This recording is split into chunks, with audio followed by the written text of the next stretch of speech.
Em nome do Pai, do Filho e do Espírito Santo. Amém. Saudações a todos, sou o Padre Lucas Mariano. Vamos então ler e meditar um pouco o Evangelho deste próximo domingo, 15º domingo do tempo comum. Do Evangelho segundo Marcos. Naquele tempo, Jesus chamou os 12 e começou a enviá-los 2 a 2, dando-lhes poder sobre os espíritos impuros.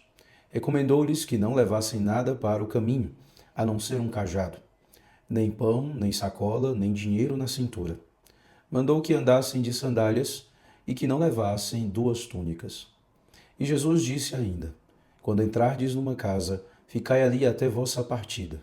Se em algum lugar não vos receberem, nem quiserem vos escutar, quando sairdes, sacudi a poeira dos pés como testemunho contra eles. Então os 12 partiram e pregaram que todos se convertessem.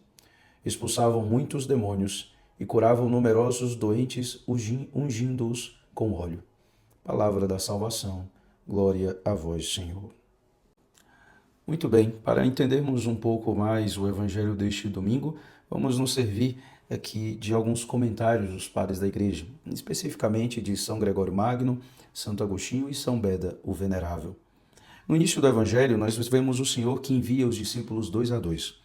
São Gregório Magno, interpretando de modo espiritual este envio do Senhor de 2 a 2, diz que o Senhor envia os discípulos 2 a 2 porque são dois os preceitos da caridade, o amor a Deus e o amor ao próximo.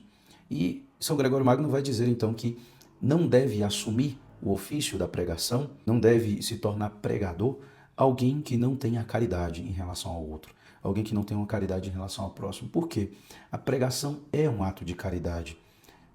Anunciar o Evangelho às pessoas, trazer as pessoas para Cristo é um ato de caridade. Por quê? Porque é levar a salvação a essas pessoas, é levar o Cristo para essas pessoas.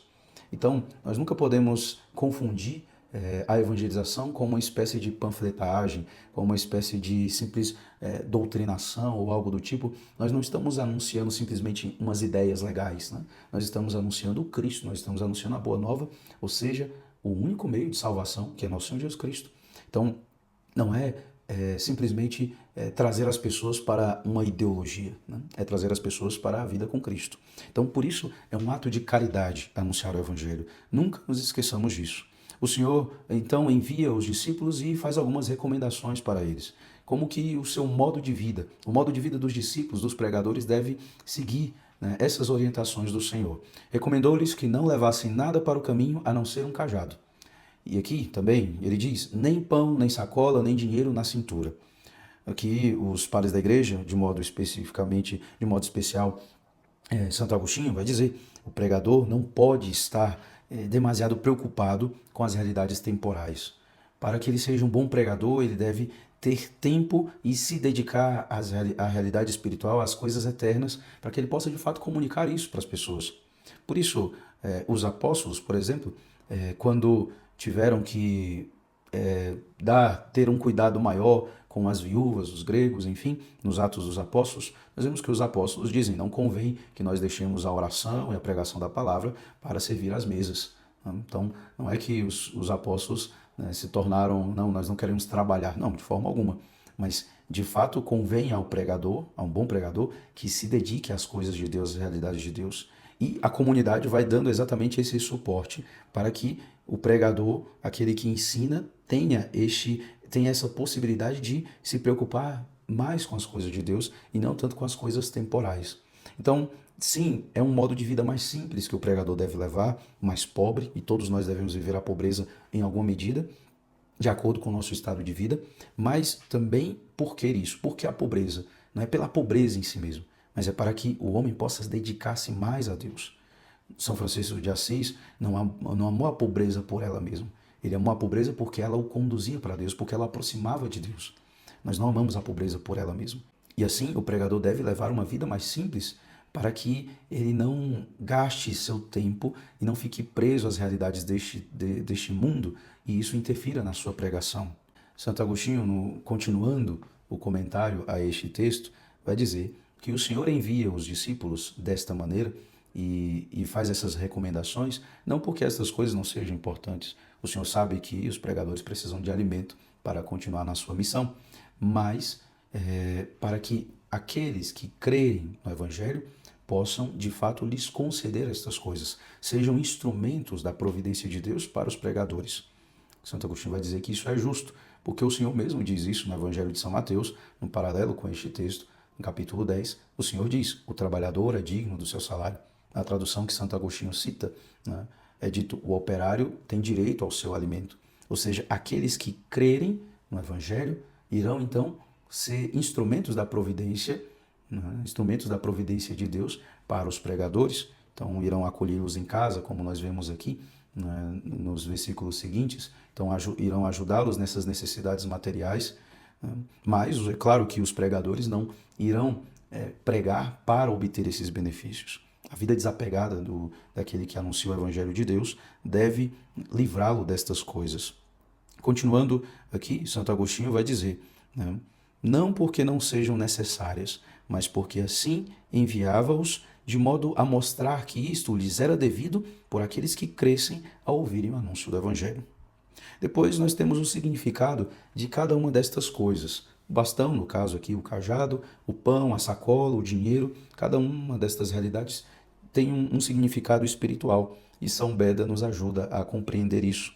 São Beda vai dizer o bastão, né, aqui significa a autoridade, o poder de Jesus. Ou seja, não levem nada para o caminho a não ser este poder e esta autoridade que eu lhes concedo. Basicamente é isto, né, que Nosso Senhor está dizendo. E aí o Senhor diz para não levar pão, nem sacola, nem dinheiro. E aí São Beda nos diz, o pão significando as delícias temporais, os prazeres, né, enfim, né, a sacola, o alforje, de certa maneira, significam aqui os fardos do mundo, os negócios, por exemplo, as preocupações deste mundo. Né?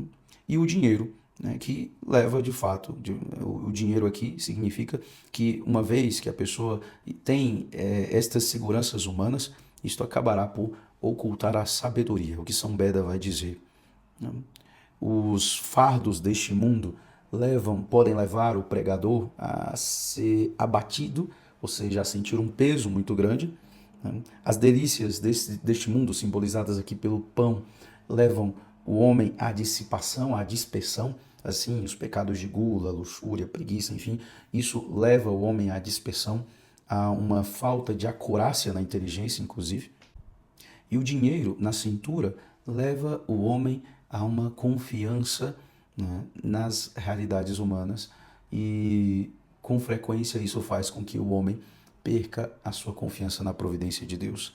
A avareza, simbolizada aqui de certa maneira por esse dinheiro na cintura, ela tem como primeiro sintoma, podemos dizer deste modo, esta falta de confiança na providência de Deus. A primeira coisa que a avareza nos rouba é exatamente a confiança na providência de Deus.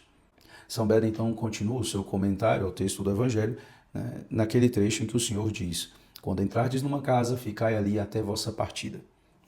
E aí São Beda vai dizer que é indigno do pregador ficar passando de casa em casa. Ou seja, o pregador precisa ter uma estabilidade. Ele precisa gastar tempo com as pessoas. E aí é muito importante nós entendermos isso. A evangelização não se dá, né, num estalar de dedos. A evangelização exige que nós gastemos tempo com as pessoas, exige que nós tenhamos uma constância em lidar com aquelas pessoas que estão recebendo o anúncio do Evangelho. Por isso é preciso um foco para a evangelização.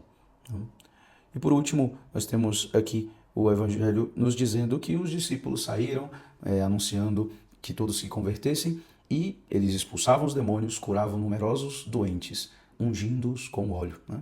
Interessante nós vermos aqui essa unção com óleo como exatamente um sinal já daquilo que hoje nós temos como o sacramento da unção dos enfermos. Ou seja, a ungir com óleo, a carta de Tiago também fala disso, os presbíteros devem lá ungir as pessoas que estão doentes e pedir a Deus que elas fiquem curadas. É claro, principalmente a cura da alma, né? Mas também nós pedimos a cura do corpo, se essa for a vontade de Deus. Enfim, os padres da igreja nos ajudam a entender como deve ser a vida do pregador. É claro que no nosso tempo, não somente padres e religiosos são pregadores. Todos nós, no fim das contas, somos chamados e somos também enviados a anunciar o Evangelho. Primeiro, nós precisamos estar com Cristo. Não dá para ser missionário se não estivermos com Cristo antes. Então, precisamos ser discípulos. Por isso que se fala de discípulo missionário. Não há missionariedade sem discipulado, senão a gente não vai anunciar o Cristo. Senão a gente vai acabar anunciando uma ideologia ou simplesmente a nossa opinião ou algo que a gente acha muito legal. Nós precisamos estar com Cristo para poder anunciar. E essa foi a experiência que os apóstolos fizeram. Primeiro eles estiveram com Cristo, depois o Senhor foi ali enviando. Olha, agora vocês vão ali pregar, vão ali anunciar aquilo que eu lhes ensinei. Depois eles voltam, continuam a formação, continuam estando com o Senhor e depois em Pentecostes eles são enviados de maneira definitiva porque já cresceram o suficiente na fé, já foram santificados pelo próprio Espírito. Que o Senhor realize essa obra em nós e que nós sejamos então anunciadores do Evangelho de nosso Senhor. Que Ele seja bendito para sempre. Em nome do Pai, do Filho e do Espírito Santo.